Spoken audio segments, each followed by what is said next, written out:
বাংলাদেশ থেকে ফিরছেন ভারতীয়রা। জীবন বাঁচাতে শাসক বিরোধী মিছিলে সামিল হতে হয়েছিল বসিরহাটের দম্পতিদের। বাধ্য হয়ে শাসক বিরোধী মিছিলে হাঁটতে হয়েছিল। কোন রকম ভাবে প্রাণে বেঁচে ফিরলেন বসিরহাটের দম্পতি। উত্তর 24 পরগনার বসিরহাট মহকুমার বসিরহাট থানার গোডাউন পাড়ার বাসিন্দা এই স্বামী স্ত্রী বাংলাদেশে গিয়েছিলেন ঘুরতে। হিন্দুদের ওপরে তো হচ্ছে, আর দোকান ভাঙচুর হচ্ছে, লুটপাট হচ্ছে, বেশিরভাগ হিন্দুদের আর হচ্ছে বলতে ওই ঘরে ঢুকছে, ওই জিনিসপত্র চুরি, মানে সব লুটপাট করছে। এখনো ভিসার মেয়াদ আছে, কিন্তু তার আগে কোন রকম ভাবে জীবন রক্ষা করলেন দম্পতি পরিবার। শোনালেন তাদের ভয়ঙ্কর অভিজ্ঞতার কথা। আর এমনি ভয়তে ওখানে তো থাকাই মতন না, তাও তো আমরা রাত্রে আমাদের ভিসা শেষ হওয়ার আগেই আমরা চলে এসেছি ওখান থেকে। এখনো অনেক দেরি আছে আমাদের ভিসা শেষ হওয়ার, তাও আমরা চলে এসেছি। কেন এই জন্য ভয়তে চলে এসেছি সব।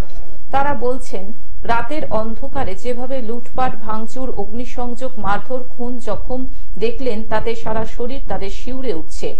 রাতের ঘুম নষ্ট হয়ে গেছে। সারা রাত জেগে পায়ে হেঁটে সাতক্ষীরার ভোমরা বর্ডারে এসে ঘোচাডাঙ্গা সীমান্ত দিয়ে নিজের দেশে ফিরে এসেছেন তারা। বেশ কয়েকদিন গা ঢাকা দিয়ে অবশেষে দেশে ফিরতে পেরে দীর্ঘ নিঃশ্বাস ফেলছেন তারা। বললেন, এই যাত্রায় বেঁচে গেলাম।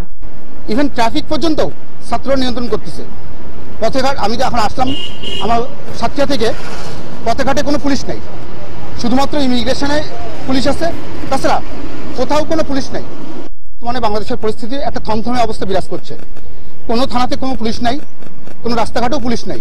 ট্রাফিকটা ছাত্ররা নিয়ন্ত্রণ করতেছে।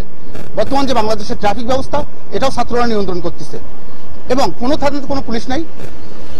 সবাই সচেতনভাবে চলাফেরা করতেছে, নিজের গরজে নিজেরাই চলাফেরা করতেছে। কেউ কারো দ্বারা প্রভাবিত হচ্ছে না এবং সবকিছু ছাত্ররা নিয়ন্ত্রণ করতেছে।